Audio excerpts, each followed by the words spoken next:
Kembali lagi di MMA, mertua menantu Aku dong. Wah, kali ini kita datang dengan dua orang narasumber kita ini. Yang pertama dengan Juan Ricky. Wah, kelihatannya ini dari orang timur nih ya. Ya, Wah, tampan kelihatan luar nih biasa, gantengnya, kuat, ganteng iya. dari timur. Luar biasa. Yang kedua adalah Ibu Grace. Wah. Mereka berdua adalah orang yang pernah terkena musibah, tersandung dalam sebuah masalah pidana, dan kemudian berkembang, saudara, menjadi sebuah tuntutan dalam hidup mereka. Mungkin itu merupakan sebuah kesalahan, tapi juga merupakan sebuah kejatuhan. Tetapi banyak orang yang tidak tahu bagaimana kejatuhan berubah menjadi sebuah kekuatan. Bagaimana sebuah masalah berubah menjadi sebuah kemenangan. Dan hari ini kita mau belajar dan mau mendengar pengalaman mereka yang pernah terjatuh tetapi bangkit dan menjadi lebih dari pemenang. Mulai dari Ibu Grace, masalah apapun, pidana dan perdata itu bukan yang kita mau dengar hari ini. Tapi bagaimana reaksi pada waktu kejadian dan tiba-tiba harus masuk penjara. Ya, padahal bukan salah ibu. Tetapi karena sesuatu, pasti ada rasa marah, kecewa, kesal. Bagaimana menyikapi ini? Boleh sembari makan ya? Oh iya, diminum dulu, diminum. Dan jangan tegang. Nah, ini obrolan meja makan. Obrolan meja makan temanya. Jadi boleh sembari makan, boleh minum, makan dulu. Boleh. Dan Ibu Grace mungkin boleh sembari pilih dulu yang mana dan perkenalkan dulu. Hari ini beliau adalah seorang wira swasta yang sangat berhasil. Punya minimarket. Ya, dan menolong banyak orang. Bahkan membantu melepaskan banyak orang dari masalah pidana dan perdata. Mari Bu. Terima kasih. Saya mau cerita awal sekali waktu itu terjadi. Yang pertama-tama itu pasti shock gitu ya, kaget. Bukan takut? Enggak. Wah, luar biasa nih. Tidak ada rasa ketakutan, tapi hanya kaget aja karena ini wanita perkasa ya. Jenis yang lain ini. Jenis yang lain. Saya langsung berpikirnya seperti ini. Apa yang Tuhan mau proses di dalam hidup saya. Luar biasa sekali. Dimanapun saya ditempatkan, dimanapun saya berada, saya selalu belajar untuk Tuhan maunya apa. Di dalam usaha saya juga Tuhan maunya apa. Ketika saya harus membantu banyak orang, ya saya membantu banyak orang. Saya jual dengan harga murah, bahkan mungkin lebih murah. Dan rugi ya. Harus tomboi. Ya harus tombok dan lain sebagainya saya lakukan. Jadi saya kerjakan apapun yang Tuhan taruh di dalam hati saya gitu. Jadi waktu pertama kali dengar harus masuk penjara itu saya syok aja, kaget gitu. Cuma saya terus langsung berpikir begini, apa ya proses yang Tuhan mau proses di dalam hidup saya, didikan apa yang Tuhan mau berikan di dalam hidup saya gitu. Wah, sesuatu cara hidup dan cara berpikir yang sangat berbeda. Orang lain pasti sudah khawatir, takut, menangis, gemetar. Tetapi beliau mulai berkata dan berpikir ada Tuhan yang selalu menyertai dan Tuhan mau apa. Ini sesuatu cara pandang yang sangat berbeda ya. Banyak orang menyalahkan orang, apalagi kalau kita tahu bahwa Bu Grace masuk bukan karena kesalahan beliau tapi sebuah kesalahan dari orang lain. Ini sesuatu yang sangat menyakitkan tapi reaksinya luar biasa. Sekarang dari Juan, pada waktu engkau terpaksa masuk dengan apapun kondisinya, apa perasaan apa nih yang pertama kali rasa? Takut, gemetar atau apa ini? Aku lebih ke bingung sih Bu, cara untuk bisa apa ya, untuk menghindari, dan ini kan pertama kali banget bermasalah dengan hukum ya kan. Ya aku kayak bingung, panik juga awal-awal tuh kayak aduh aku mesti gimana ya, aduh menyikapinya harus gimana ya. Tapi juga tidak terlalu takut. Kalau takut sih ada takut, ada takutnya. Cuma lebih ke bingung dan cari jalan keluarnya itu gimana? Kalau aku pertama kali berpikir. Ya, seorang mahasiswa dan kemudian orang tuanya dosen, ada rasa nggak gini? Aduh, bikin malu papa atau bikin malu mama atau aduh ini gimana nih gitu? Ada perasaan itu nggak? Atau punya rasa aman nih bahwa papa mama pasti ngerti?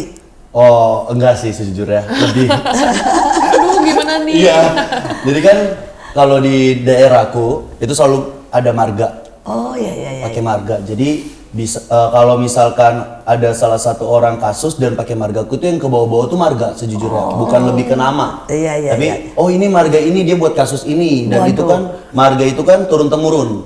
Jadi ya sempat ada intimidasi sih kayak aduh kamu tuh bikin malu marga, bikin malu orang tua dan pasti semua keluarga kan malu. Cuma puji Tuhannya aku punya keluarga yang menurutku sangat baik dan sangat menopang banget. Jadi mama papa bilang enggak, kamu tetap anak kita, selesaiinlah bersama Tuhan. Jadi Kamu udah takut ya? Takut dipecat jadi anak ya? takut dia hapus jadi kakak. Luar biasa. Sekali lagi ini adalah sebuah pengalaman keajaiban dan kita sebagai orang tua pada saat kita bisa bereaksi bahwa apapun kondisinya, anak adalah tetap anak. Itu setidaknya memberi rasa aman, memberi pemulihan, memberi sebuah masa depan yang terus dan terus akan terkenang dalam hati anak kita. Nah, kembali buat Bu Grace, tapi diambil dulu Bu, atau mau snacknya? Mau minum dulu ya boleh. Minum dulu, ya. Ini pertanyaan yang mengenang, tapi semoga tidak membangkitkan trauma, ya. Bagaimana sih hidup di penjara, itu ya? Apalagi buat seorang wanita yang mapan, nggak berbuat kesalahan, terus tiba-tiba masuk di penjara, ya, dengan berhadapan dengan istilahnya preman-preman atau apapun yang di penjara. Bagaimana nih kehidupan di penjara supaya membuat pelajaran buat kami semua? Saya bersyukur sih selama hidup di penjara itu tidak pernah menyangka bahwa ternyata penjara itu ya tidak terlalu menakutkan. Wah, ini membawa berita yang berbeda nih ya, berbeda ya. Berbeda banget. Padahal kita semuanya, saya ini dengarnya dari orang selalu menakutkan ini Bu, selalu ya masalah maaf ya kotor, kemudian panas, mungkin tetap kotor ya mungkin. kemudian Kotor sih sangat tetap ya, tapi sangat ternyata tidak menakutkan karena makanan juga sangat mengerikan. Wah ini ibu yang berbeda nih. Saya jadi perlu makan sesuatu ini. Mungkin coba. Karena Tuhan tahu ya saya ini nggak bersalah istilahnya ya. Jadi Tuhan memberikan saya tempat yang terbaik menurut saya, begitu. Jadi ketika sampai memang harus dikarantina dan lain sebagainya. Ya, nah itu kan ya, mengerikan sekali. Coba cerita Bu, cerita sedikit. Saya bisa enjoy-nya tuh karena gini, karena saya. Ya, ayo harus diceritakan sedikit Iya, supaya karena kami ini tidak orang awam ini kan benar-benar tidak tahu ya, yang namanya karantina itu seperti apa. Kemudian panasnya, kotornya, ruangannya, ya biar bagaimanapun namanya penjara ya. Nah ini bagaimana nih buat pengalaman semuanya? Iya. Karantina itu kalau kita masuk supaya tidak diganggu dengan penghuni-penghuni yang lain, jadi di karantina tujuannya baik sebenarnya supaya jangan sampai kenapa-napa. Jadi di karantina 1 minggu, 1 minggu dalam itu sel atau? dalam sel, Jeruji. dalam ruangan jeruji, tapi ruangan sih sebesar setengahnya inilah kira-kira. 2x2 ya mungkin ya. Lebih ya 3x4, agak besar ruangannya gitu ya. Nah tapi Berapa orang di situ? itu 2 orang kami waktu itu. Ya pokoknya setiap kali ada yang baru masuk situ gitu. Misalnya 3 orang ya 3 orang, 4 orang ya 4 orang. Ada WC dan sebagainya nggak ada? Nah kalau karantina itu nggak ada WC dan lain sebagainya, nggak ada. Jadi kalau kita mau ke toilet gitu kita mesti teriak-teriak. Jadi dibukai pintunya. Jadi kita ini terus nggak boleh mandi juga selama 1 minggu. Seminggu itu nggak boleh mandi? Iya betul, tidak boleh mandi. Wah, tapi saya ini punya nih. satu cara. Gimana? Jadi saya tetap bisa keluar, tetap bisa mandi. Oh iya tetap bisa? Iya bisa, Caranya? karena caranya gini kan setiap pagi itu orang-orang di sana itu kerja. Ada yang nyapu, ada yang ngepel, nah macam-macam kan ada pekerjaan. Ada yang pekerjaan dapur. Jadi kita teriak, kita bilang gini, Bu, kita mau bantuin tuh, mau nyapu. Oh boleh, jadi dibukain. Jadi kita keluar, nyapu, habis nyapu kita bilang, kita kan habis kerja ya, kita mau mandi dulu ya. Oh silahkan katanya, jadi kita mandi. Nah caranya seperti itu, kita pakai rayu sedikit lah supaya kita boleh Bisa, keluar. iya. Wah, ajaib Jadi sekali. kita lewati karantina itu tetap Dan bisa melewati keluar. seperti itu tidak mengerikan tetap. Tidak mengerikan, dan yang ajaibnya gini, saya punya satu pengalaman, ternyata gini ya, kita ini diciptakan Tuhan, tubuh kita ini ternyata bisa beradaptasi. Selama ini kan saya kalau tidur pasti AC, nggak mungkin kalau nggak pakai AC nggak bisa tidur. Tapi di sana itu kan nggak mungkin ya, penjara saya minta AC kan nggak mungkin ya. Jadi nggak Kipas ada juga AC, nggak ada. kipas juga nggak ada, kipasnya kipas dari karton. Gitu ya. Saya minta karton buat kipas-kipas. Tapi ajaibnya Tuhan itu bisa buat tubuh kita adaptasi. 2 hari, hari ketiga itu saya sudah tidak ada problem tidur tanpa AC. Itu kebesaran Tuhan buat saya. Kondisi tubuh kita ini ternyata bisa dengan cepat beradaptasi. Nah Itu. di rumah kan tempat tidurnya spring bed nih ya. Ya. Nah di sana ini Di tidurnya sana gimana tidurnya nih? dikasih matras sih. Matras Dikasih tipis tapi. matras, lumayan cukup tebal ya, 10 cm gitu ya. Wah ini. Oke sih, tempat tidurnya masih oke. Pakai matras itu malah rata begitu ya kan, nggak terlalu empuk jadi rata. Oke sih tempat tidurnya. Wah, ini Cuma namanya- tidak boleh bawa bantal. Tapi saya merayu lagi, saya punya bantal kecil masuk juga. Sekali lagi ada seseorang yang bisa menikmati dalam segala keadaan. Bersyukur walaupun dia masuk bukan karena kesalahan. Hati yang gembira adalah penyemangat yang luar biasa. Dan di mana ada tekad, ada penyerahan, ada ucapan syukur, ternyata selalu ada jalan. Nah, tapi mungkin ada yang berbeda yang dialami oleh Juan. Nah, bagaimana nih? Ini Bu Grace ini a new kind ya. Jadi bisa berbeda. Saya mendapat julukannya malah Mama Happy. Jadi semua orang panggil saya Mama karena jika ada seseorang yang nggak punya tempat untuk taruh mereka baju, ya saya belikan gitu ya, kontainer saya belikan. Jadi saya menata banyak hal di penjara itu, Iya. membantu juga Semangat nih. ini apa? Kepala penjaranya saya ajak diskusi gitu. Jadi apa sih yang bisa dikerjakan di penjara ini, kan banyak pengangguran. Jadi tolonglah dikasih pekerjaan di penjara ini gitu. Wah, ini Kalau memang Mama ibu- happy ya. Ibu nggak bisa cari pekerjaannya, boleh nggak saya keluar, saya cariin pekerjaannya. Ini Mama Happy yang luar biasa. Iya. Nah, Bu Grace boleh makan dulu sekarang. Iya. Kita mau dengar dari Juan. Nah, jangan sampai kebalikan ya. Ini Mama Happy, Juan sedih gitu. Oke, gimana? Jadi dari sebelum kan dibawa terus itu kan harus melewati namanya BAP. Itu di wawancara. Diwawancara. Itu kalau nggak salah aku tuh sekitar 12 jam. Itu lama 12 jam, banget. lama banget. Terus Nggak boleh tidur, nggak boleh makan. nggak boleh tidur. Makan sih boleh sih, kan ada snack biasanya tuh.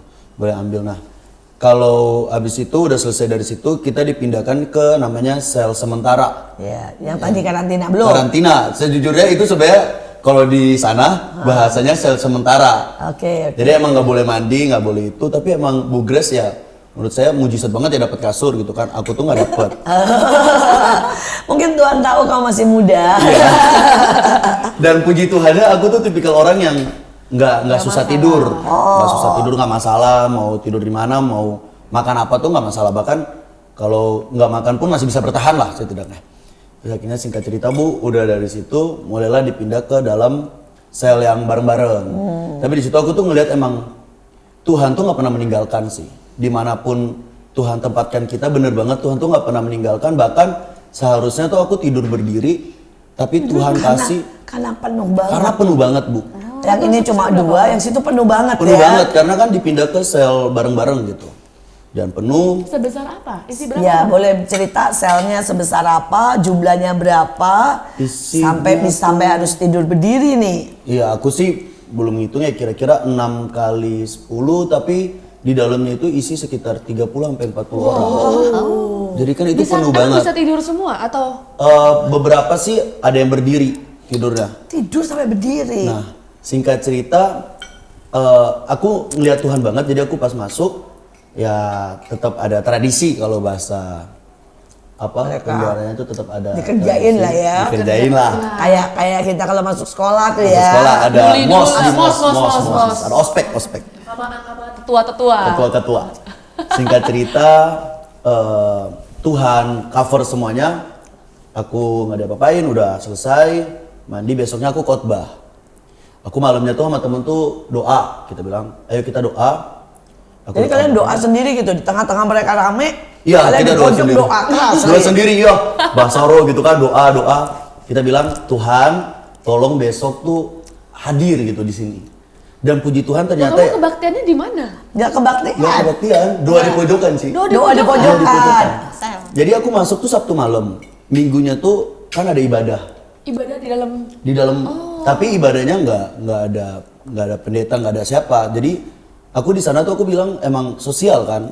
Dan singkat cerita tiba-tiba Tuhan banget dan Tuhan ada pemimpin gitu dia bilang kamu besok jadi pengkhotbah aja. Jadi malamnya tuh aku doa bener-bener itu kayak ini loh buat cinta mula-mula. Wah. Kayak aduh Tuhan tolong hadir di sini tuh kayak kalau Tuhan nggak hadir kan waduh gimana Wah, gitu saya kan. doa bisa dilemparin batu gitu ya istilahnya. Aduh. Singkat cerita puji Tuhan pas pimpin. Nah saat aku di luar aku tuh berpikir kalau musik tuh penting banget. Maksudnya kalau kita khotbah diiringin musik. Ya pastilah anak muda aja kalau Anak ada muda. musik kan semangat ya. Iya penting banget. Tapi ternyata pas aku di penjara semuanya tuh berubah. Maksudnya Nggak ada musik. Gak ada musik sama sekali. Kita cuma tepuk tangan. Tapi yang preman-premannya tuh pada nangis semua Ci. Aku lihat dari pojokan wah pada nangis semua. Akhirnya singkat cerita. Selamat aku ya. Iya. Selamat. Selamat kan, wah puji Tuhan dan puji Tuhan banget Algojonya itu Kristen. Wah. Orang yang Suka ngerjain. yang suka ngerjain, yang suka ini, mukulin Kristen. itu Kristen dan singkat cerita dia kepegang dan ya kita dipindahin ke ada namanya kamar pejabat. Kamar pejabat tuh isinya cuma 4 sampai 5 orang. Wah. Langsung berkasur nih? Oh enggak sih kalau berkasur sih enggak. Oh masih Cuma- belum berkasur. Belum. Karena kan Wah yang ini ada berkasur ya di situ Iya. belum berkasur. singkat cerita ya udah selesai ya. Tapi puji Tuhannya di situ aman. Karena kan udah semuanya udah pada baik, ada yang minta doa pelepasan dan banyak sih. Luar biasa ya. Dalam keadaan yang sangat buruk, tetap Tuhan pegang kendali. Iya. Dan ini membuktikan ada Tuhan dimanapun. Mau di penjara, mau di rumah mewah, mau di hutan, ada Tuhan. Dan dia Tuhan yang tidak pernah melepaskan anak-anaknya. Dia Tuhan yang peduli, dia Tuhan yang buka jalan buat semuanya. Kita kembali buat Mama Happy. Happy. Mama Happy, bagaimana respon sampai bisa punya hubungan nih dengan para apa itu ya napi sampai pejabat tadi ini gimana nih membina hubungan ya apalagi kan saya dengar ya ibu Chinese di sana semuanya hampir nggak ada nih ya dan lihat wajah putih katanya Wah, pasti bisa pengen dibully nih nah ini gimana nih ceritanya? Sebenarnya pada saat di karantina itulah yang menyelamatkan. Pada saat di karantina mereka nggak bisa deket kita, nggak bisa bully, nggak bisa apa-apa. Tapi kita di karantina itu kita nyembah. Jadi setiap pagi, siang, ya pokoknya begitu jam kosong ya memang kosong terus. Hanya makan Kalau di sini tidur cari ya. jam kosong, kalau di Iya. sana cari sibuk ya. Jam kosong terus. Jadi kita banyak nyembah. Suara keras itu Suara nyembahnya. keras. Doa kita nyembah sih lebih banyak kita nyanyi ya. Nyanyi doa. Nah, itu ternyata didengar oleh mereka-mereka. Nah, pada saat mereka dengar, mereka itu merasa hadirat Tuhan itu nyamber mereka. Walaupun mereka beda agama. Beda agama. Jadi mereka sering denger-dengerin deket-deket di Siapa yang nyanyi sel nih? kita. Iya. Walaupun kita nyanyinya kan nggak keras-keras sekali ya. Kalau keras sekali ya capek kita ya. Jadi kita nyanyi ya dengan bersuara apa adanya. Kita nyanyi nyembah ketemu Tuhan. Nggak pakai musik berarti Kita ya? nangis nggak pakai musik. Padahal Ibu Grace kan juga bukan penyanyi ya. Bukan penyanyi. Tapi ya nyanyi, nyembah lagu apa yang inget ya kita nyanyikan, kita teriak, kita doa sama Tuhan. Nah, itu mereka dengar, mereka merasakan hadirat Tuhan dan mereka menjadi otomatis karena disambar Tuhan menjadi baik sama kita. Luar biasa. Gitu. Pada saat keluar dari karantina, saya mendapatkan tempat yang terbaik lagi. Wah, Yaitu tempat ruangannya itu untuk pejabat-pejabat yang masuk sel. seperti itu. Jadi memang ruangan khusus yang nggak sama orang-orang yang narkoba, nggak sama orang-orang yang mencuri, itu enggak. Jadi orang-orang yang tipikor itu kadang mereka korban dari para pejabat dan lain sebagainya, itu ya kadang ada yang beberapa nggak bersalah juga ya, jadi masuk ke sana. Jadi kita bisa malah saling sharing gitu ya, saling menceritakan pengalaman dalam satu sel itu. Nah, tiap sore ketika dalam sel itu, karena saya kan bete ya kalau nggak ada kegiatan, begitu sudah keluar dari karantina saya mencari pekerjaan gitu. Daripada saya bete, saya cari pekerjaan, ternyata ada anak kecil. Jadi anak kecil itu ya saya ajari sekolah minggu. Anak kecil itu anaknya siapa? Anak kecil itu anaknya teman kami yang di penjara.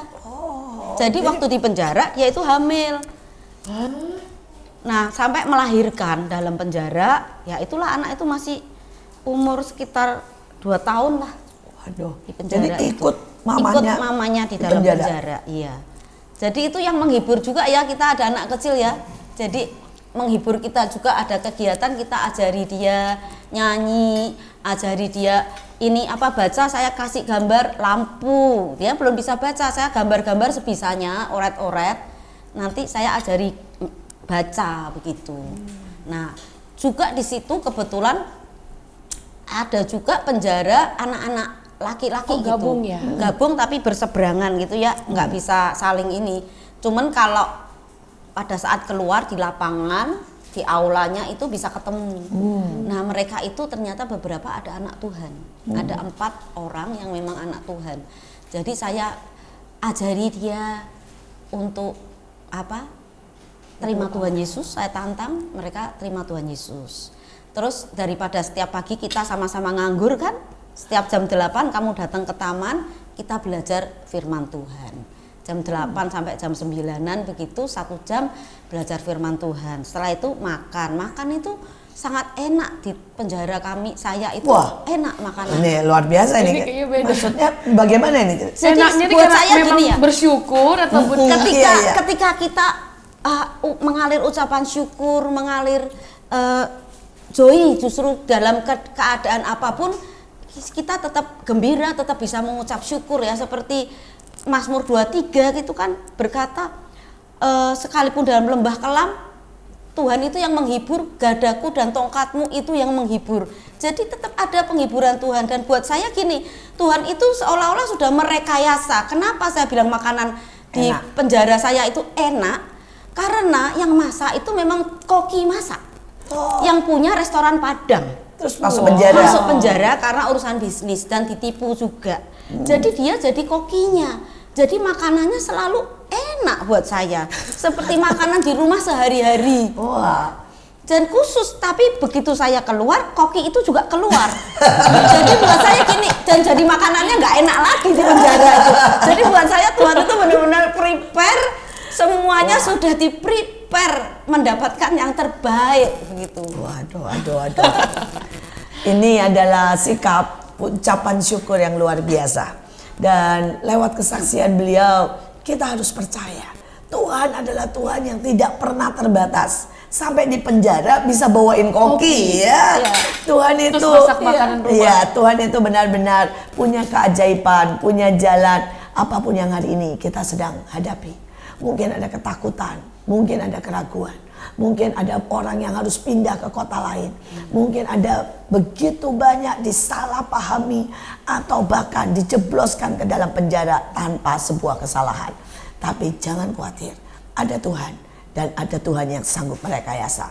Kita mau dengar dari Yuan. Nah ya, bagaimana dengan makanan, bagaimana bersosialisasi selain tadi ya, yang tadi di awal sudah bilang kita bahwa wah, untung khotbah dan begitu khotbah semuanya ya jadi baik. Jadi baik.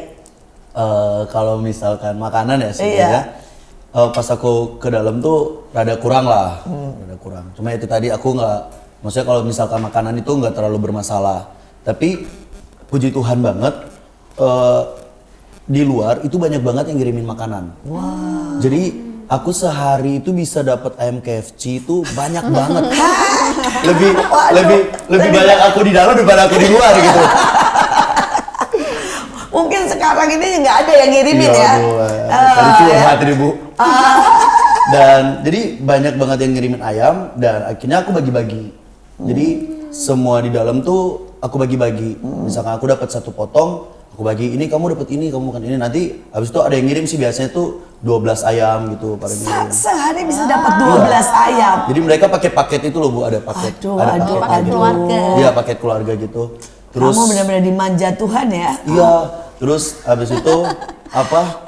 Ada orang yang kirim nasi goreng. Wah, Terus aku tuh spesial, maksudnya aku karena puji Tuhan banget pas kita masih di sel tahanan itu, aku sama polisi ini baik.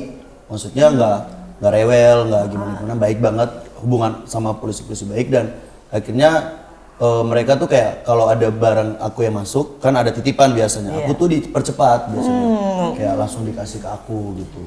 jadi sekali lagi kamu juga di dalam penjara tapi dijamu Tuhan Dijamu ya. Tuhan banget. Bahkan kamu nggak usah telepon, nggak usah kasih uang ya. Iya, aku nggak ngasih apa-apa. Dan itu bahkan untuk sikat gigi aja kan aku nggak bawa. Karena aku lupa, itu besoknya itu ada orang yang ngasih aku sikat gigi, ada yang ngasih aku odol, ada yang ngambilin aku baju, ada yang... Jadi emang aku ngeliat emang Tuhan banget sih. Wah, dimanapun ternyata berkat Tuhan sangat spesial. Yang satu disediain tukang masak, Koki, koki. Yang satu sehari bisa dapat 12 ayam. Lebih banyak. Lebih banyak daripada waktu di luar. Ini di dalam setiap berkat selalu memang harus ada tantangan yang dilewati. Jangan menyerah, tapi bersukacita. Sekali lagi kuncinya adalah bersukacita, maka segala hal akan menjadi jauh lebih indah. Tetap stay tune di MMA, mertua menantu, aku dong.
Kembali lagi di MMA, mertua menantu, akur dong.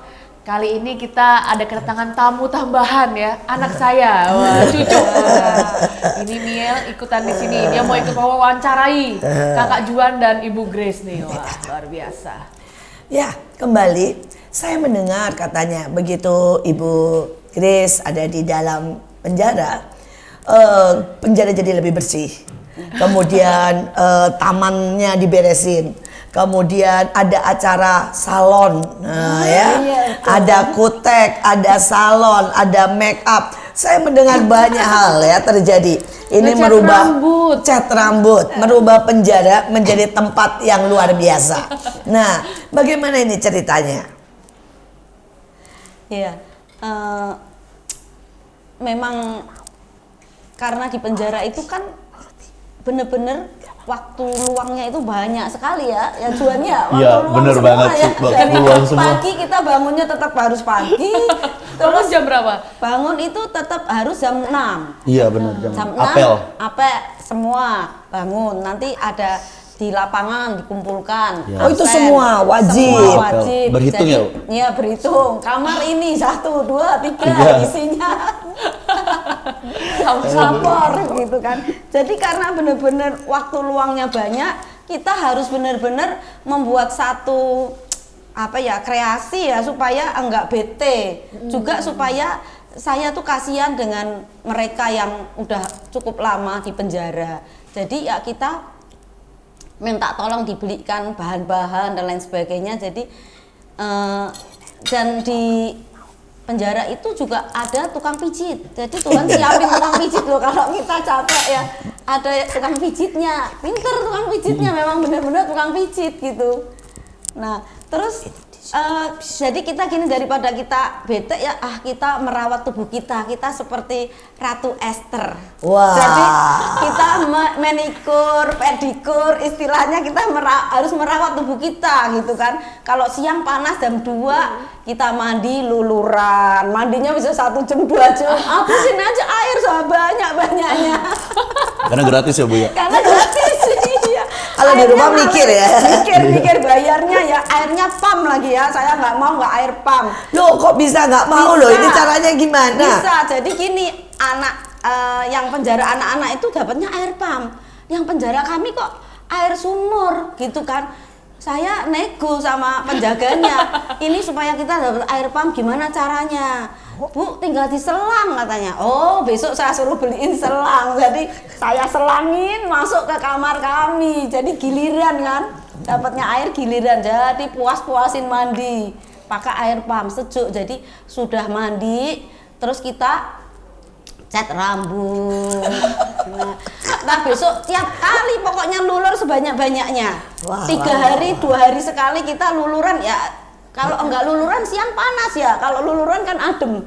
Wah. Adem terus Padahal kita kalau di luar mandi. seperti ini rasanya 3 bulan belum luluran. Enggak pernah luluran.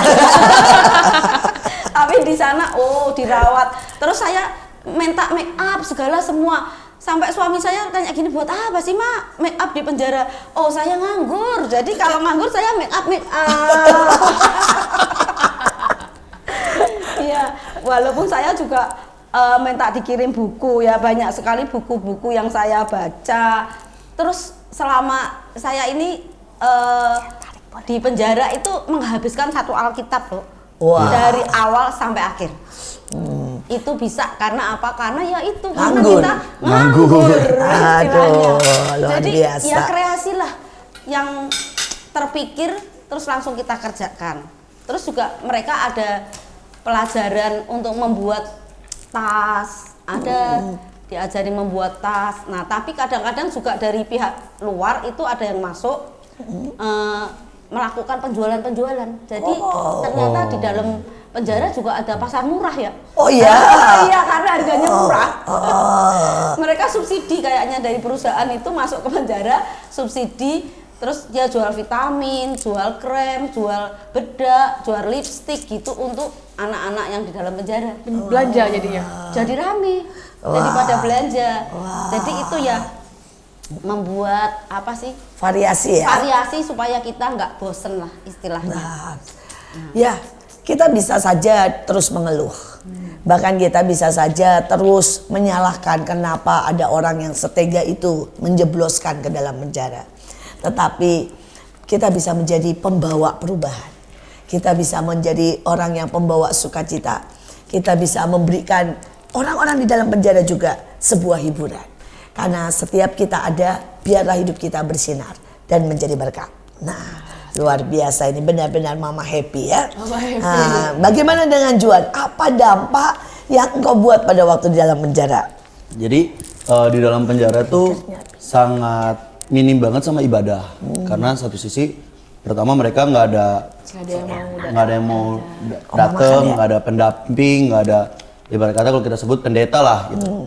Itu nggak ada kan. Nah, singkat cerita pas kami masuk itu yang semua yang nakal, yang jahat-jahat itu akhirnya kita bikin jadwal. Jadi kan apel itu jam 6. Jadi jam 5 tuh kita akan kumpul ke satu ruangan, izin, terus kita doain. Maksudnya kita doa bareng, sembari aku sama temanku tuh doain satu-satu. Itu pertama. Jadi sebelum apel jam 5 kita udah bangun. Jadi ya sate dulu, saat teduh kan. Terus itu jam 6 apel, terus habis itu siangannya itu jadi gini, di dalam penjara tuh kan nggak boleh sebut ini ya. Pokoknya ada kotakan-kotakan gitulah, aku nggak boleh sebut kan. Ada kotakan-kotakan gitu. Nah, kita tuh bikin itu sebagai kerajinan. Jadi aku nanti itu dari luar aku minta tolong ada beli lem. Terus kita bikin lem, nanti ada bisa bikin lemari, bisa taruh ini, bisa taruh ini. Dan puji Tuhan banget, itu Alkitab itu pas zamanku itu bisa masuk. Jadi awalnya itu rada nggak boleh buku masuk karena takutnya itu narkoba, takutnya diselipin apa. Cuma karena aku deket sama kepala kepolisiannya yang jaga, jadi aku masukin, Pak boleh minta nggak tolong masukin Alkitab. Dan itu Alkitab masuk, puji Tuhannya akhirnya udah pada bisa buka Alkitab bareng dan baca Alkitab bareng. Wah, luar biasa. Jadi sekali lagi, dua yang masuk ke dalam penjara, tapi yang menerima dampak mungkin puluhan dan ratusan. Kita bisa menjadi orang yang cuma sekedar menjadi korban, tapi kita juga bisa menjadi seorang yang selalu berdampak dimanapun berada. Ada begitu banyak yang ajaib yang sudah kita dengar, tapi wah ini ada suara-suara lain. Sekarang bagaimana dengan keluarga ya? Maksudnya pasti kan rindu dan respon keluarga maupun kerinduan kita buat keluarga. Kemudian pengen ketemu sama anak, cucu, itu bagaimana itu? Kalau awal-awal sih kan masih bisa lah saya bicara sama Samuel. Saya pertama kali saya bilang tuh gini, Mama ini di tempat kos yang baru. Wah, jadi belum dikasih tahu ya? Iya, tapi Samuel udah tahu sih, udah tahu dia. Tapi saya bilang gini, nggak apa-apa nih kondisinya ya, Mama oke-oke aja, nggak apa-apa Samuel. Sama papa gitu, jadi nggak usah pikirin mama di sini oke, nggak masalah, makan oke, tidur oke, semuanya oke. Jadi jangan berpikir yang aneh-aneh, jalanin aja prosesnya, nanti semua biar Tuhan yang merekayasa, biar Tuhan yang ngatur semuanya, kita ngeflow aja, ikutin aja Tuhan. Itu yang penting kalian berdoa aja gitu, berdoa aja lah, banyak berdoa aja gitu ya. Nah terus kita nextnya itu bisa setiap hari itu kita bisa telepon, boleh telepon setengah jam, jadi bisa telepon, bisa ngobrol. Nah kalau telepon ngobrol gitu biasanya saya itu kan enggak bahas oh gimana saya bisa keluar atau apa, enggak sih, saya gini, kamu gimana ketemu Tuhan apa enggak kan gitu ya. Jadi yang jaga di teleponnya itu tuh jadi bingung, ini ibu satu ini kalau telepon aneh ini, ceritanya malah enggak nangis gitu. Yang lain itu kalau telepon itu nangis gitu ya, telepon sama suaminya atau apa itu nangis gitu. Oh kenapa kok nangis gitu. Nah saya kalau telepon enggak, jadi ya kita cara kita bercintanya ya ketemu Tuhan, saya ketemu Tuhan, suami ketemu Tuhan. Nah itulah Tuhan yang menyatukan dan menguatkan hatinya dan hatiku gitu. Wah, mesra sekali, ajaib sekali. Nah sekarang bagaimana dengan Juan, dengan hubungan dengan orang tua, waktu telepon sama temen, ini bagaimana nih? Sejujurnya juga sama kayak apa Tante Grace kan, maksudnya kalau di tempatku tuh HP nggak boleh masuk. Tapi puji Tuhan aku tuh Tuhan atur banget sih.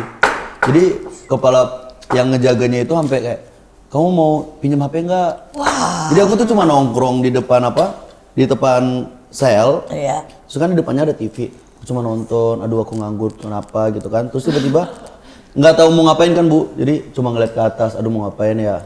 Kangen dan juga panik juga ya gimana caranya bisa ngubungin keluarga. Terus kita ada kepala yang ngejaganya itu lewat. Terus aku ngeliatin dia main HP, terus aku kayak, Pak, HP-nya bagus. Oh iya, terus bla bla bla ngobrol. Singkat cerita, aku lumayan lobby lah. Puji Tuhannya kan ngelobi dan singkat cerita tadi bilang, oh iya kamu mau hubungin keluarga boleh banget. Dan singkat cerita aku pinjam hubungin keluarga dan pesan mamaku sih, pesan mamaku tuh pokoknya jalanin aja, tetap kuat sama Tuhan. Yang penting kuliah kamu tetap harus diurus. Jadi malah kuliah aja yang nggak boleh. Lebih fokus ke kuliah mamaku. Iya, wah. Pokoknya Itu dosen sejati ya. Dosen sejati pasti. Dosen sejati dan ngomong-ngomong sampai sekarang sekolah masih bagus, Puji semua Tuhan, lancar, masih bagus. Jangan berarti buat mama lebih penting sekolah beres daripada Tetap dicek kuliahnya Tetap dicek. ya. cek kuliahnya. Nah, aku bilang ya puji Tuhan aman sih kuliah kan ada yang dari luar juga yang ngurus dan puji Tuhan ke cover semua aman sih. Terus papa juga aku sempet yang paling aku takutin kan yang kecewa tuh pasti orang tua. Iya. Biar gimana pun tetap orang tua yang melahirkan kita dan orang tua mungkin panik. Tapi saat aku telepon sama papa cuma bilang pokoknya kamu tetap jalanin sama Tuhan. Kamu seorang lelaki nggak boleh nangis, nggak boleh cengeng.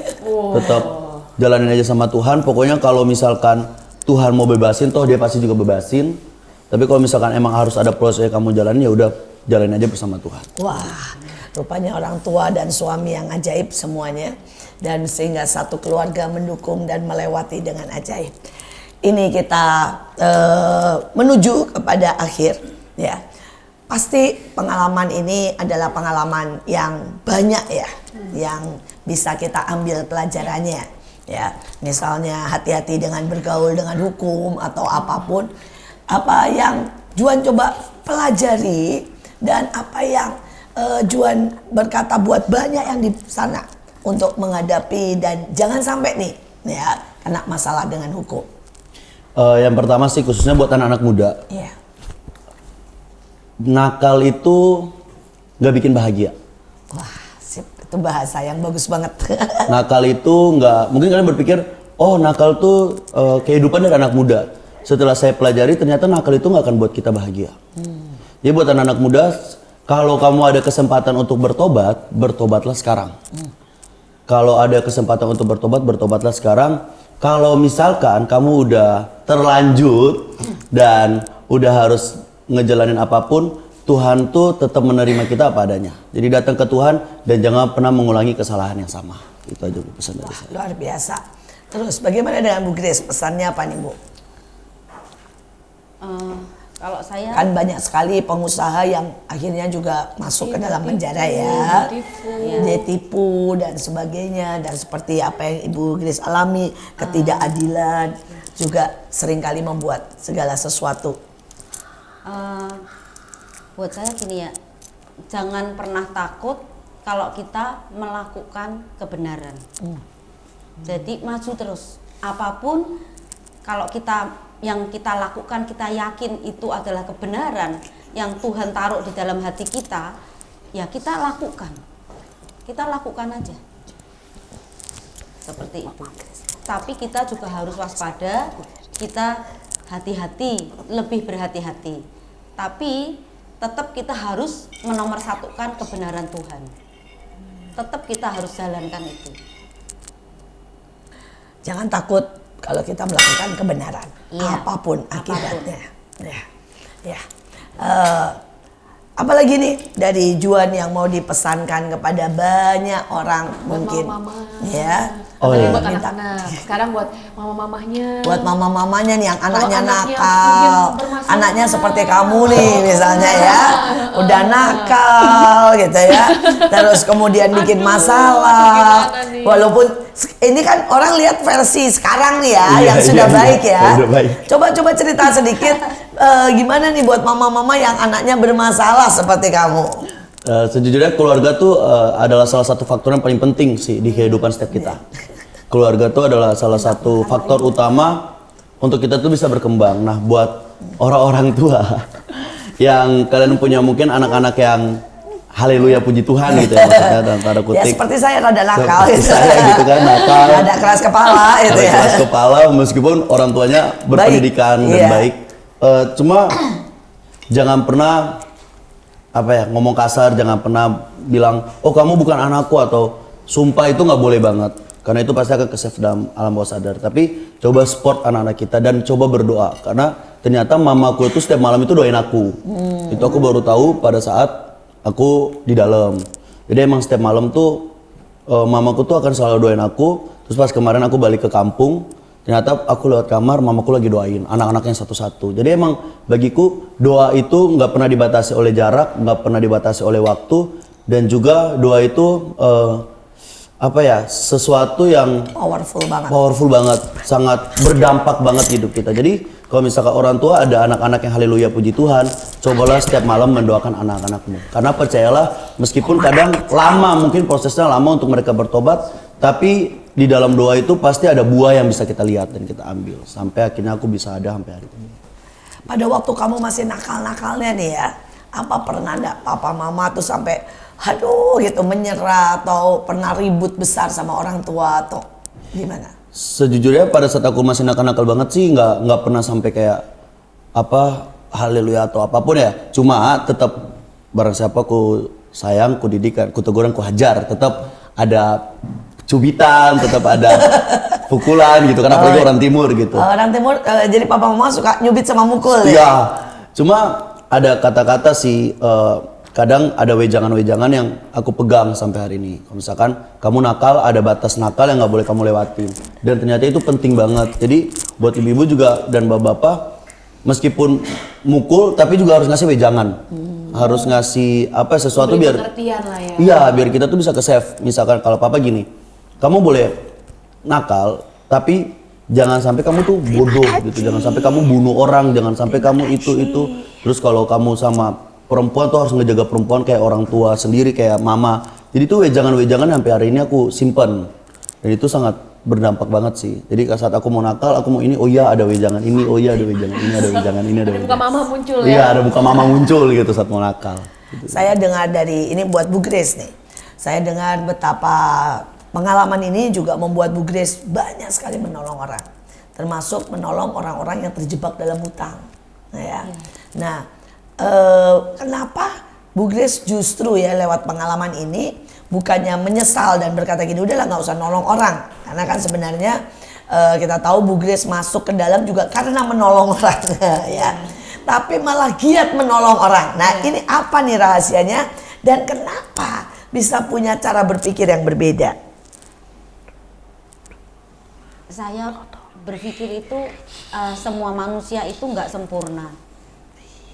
Saya juga nggak mungkin sempurna, dan bahkan kebenaran kita aja di hadapan Tuhan itu seperti kain lara.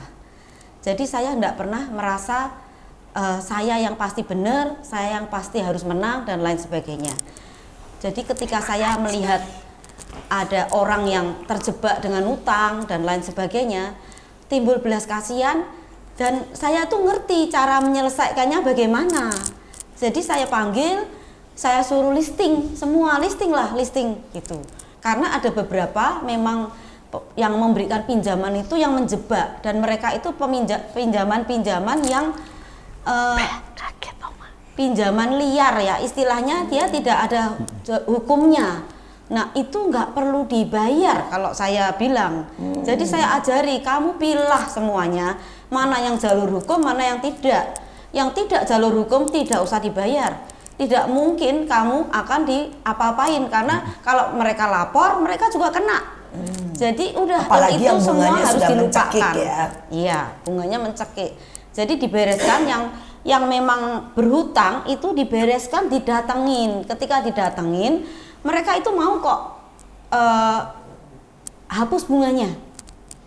Hapus bunganya, terus janji untuk diangsur. Nah, buka open aja semua utang kamu berapa, di open semua sehingga ketemulah nilai yang bisa dibayar. Nah, itu terjadi seperti itu dan bisa gitu. Bisa lambat laun akhirnya ya lunas. Sampai bebas utang. Jadi saya tekankan jangan sampai kena jebak. Kalau kalian kekurangan uang, itu pertama kali kalian harus teriak sama Tuhan. Mintalah sama Tuhan. Tuhan itu Tuhan yang sanggup memberi, Tuhan yang sanggup mengatasi semua masalah kita. Dulu saya zaman pertama kali masih dalam kondisi keadaan kurang mampu, itu Tuhan juga nggak mengizinkan saya untuk nggak makan. Pernah satu hari itu saya sudah nggak punya lauk, nggak punya makan sampai di rumah. Kita nggak ngerti, saya cuma berdoa begini, Tuhan buatlah saya ngantuk. Kalau saya ngantuk, saya tidur. Supaya nggak usah makan. Nggak usah makan. Besok urusan besok.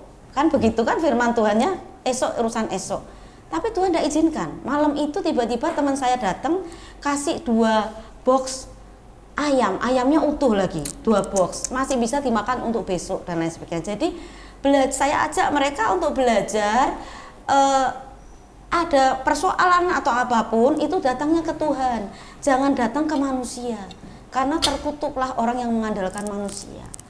Jadi datang semua, apapun masalah persoalanmu, hadapkan ke Tuhan, ngomong jujur, nangis sama Tuhan. Pasti Tuhan tolong kok. Kalau hatimu tuh benar-benar bertobat, pertolongan Tuhan itu pasti turun. Sebuah pengalaman yang luar biasa. Buat orang lain ini adalah sebuah traumatik dan sebuah hal yang menakutkan. Tapi 2 pejuang ini ya menghadapi dan membawa ini sebagai sebuah pelajaran yang ajaib. Kita ada di penghujung daripada acara ini dan kami sekali lagi mau mendengar apa pesan buat setiap orang. Kami mau justru mereka yang sudah ada di dalam penjara atau mereka yang merasa bahwa saya ini bekas orang dari penjara dan nggak bisa maju, ada cap dari masyarakat, malu, walaupun kita tahu tidak semua orang masuk dalam penjara karena kesalahannya. Ya, di sini ada 2 yang masuk karena berbeda, satu karena kesalahan orang lain, tapi satu karena kesalahan keisengan anak muda. Tapi saya percaya, ya, keduanya tidak pernah menjadikan pengalaman ini sebagai sebuah masa lalu yang membunuh dan mematikan mereka.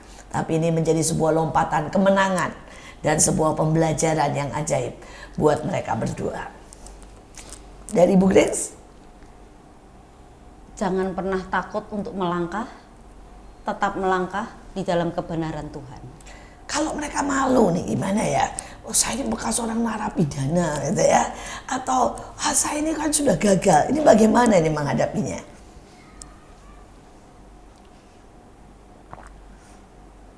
Saya nggak pernah terpikir ya, orang bisa punya pemikiran nggak bisa maju.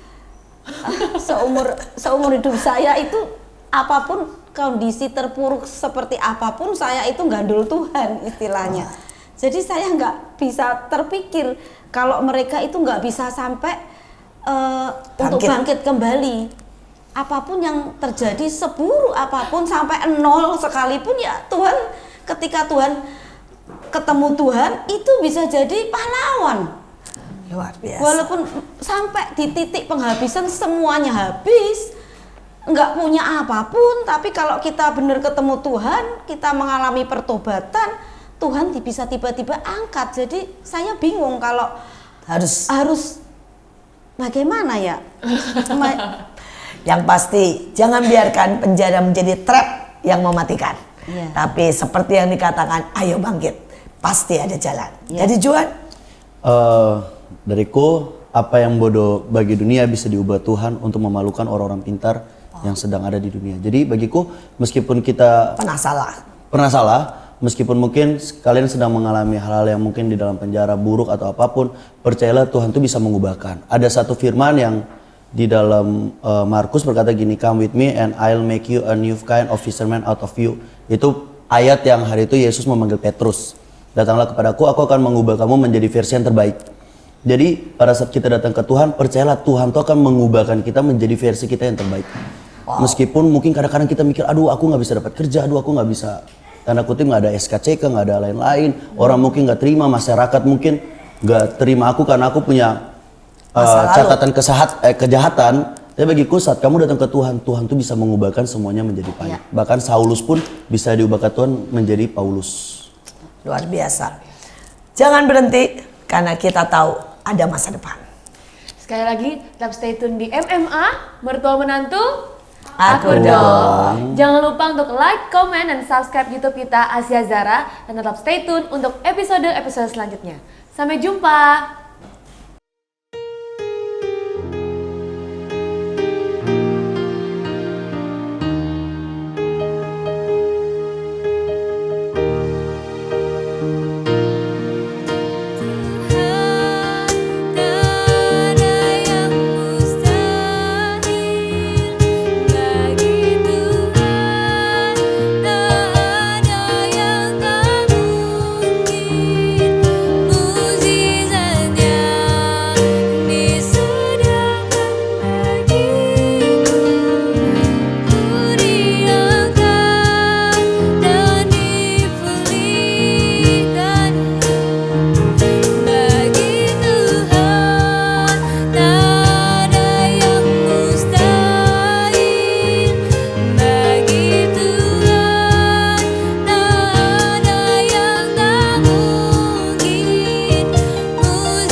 Cita